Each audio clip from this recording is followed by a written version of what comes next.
বাংলাদেশ ভারত সিরিজের সূচি নির্ধারণের পর থেকে কানপুর টেস্টে হামলার হুমকি দিয়ে আসছিল স্থানীয় সংগঠন হিন্দু মহাসভা। স্টেডিয়ামের আশপাশে করেছে ধর্মঘট, তবে বাংলাদেশ দলের অনুশীলনের শুরুতে দেখা গেল ভিন্ন চিত্র। 25 সেপ্টেম্বর বুধবার কানপুর গ্রিন পার্ক স্টেডিয়ামের আশপাশে সরেজমিনে কোনো বিক্ষোভ দেখা যায়নি। প্রতিটি গেটে গেটে ছিল পুলিশের সতর্ক অবস্থান। স্টেডিয়ামে প্রবেশ করতে কয়েক রকমের জেরার মুখে পড়তে হয়। প্রবেশের পর দেখা যায় সাকিব আল হাসানদের অনুশীলন ঘিরে নিরাপত্তার জাল। গ্রিন পার্কের ড্রেসিং রুমের পাশে নেটে অনুশীলন করছে বাংলাদেশ দল। সকাল 9:30 থেকে শুরু হয় অনুশীলন।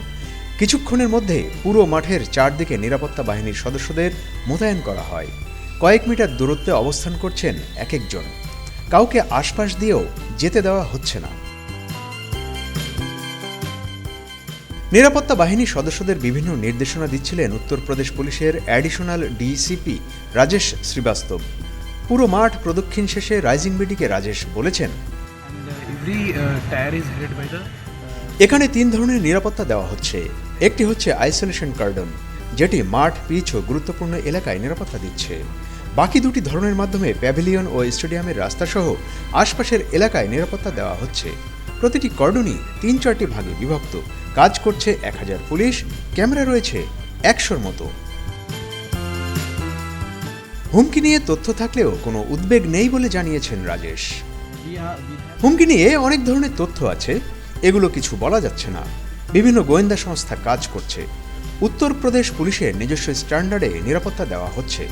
এগুলো ফাঁকি দিয়ে বের হওয়া অসম্ভব, তাই বলতে পারি কোনো উদ্বেগ নেই। বাংলাদেশ দল কানপুর পৌঁছায় গতকাল। তখনও বাড়তি নিরাপত্তা দেখা গিয়েছিল। আজ প্রথম অনুশীলন শুরু করেছেন নাজমুল হোসেন শান্তরা।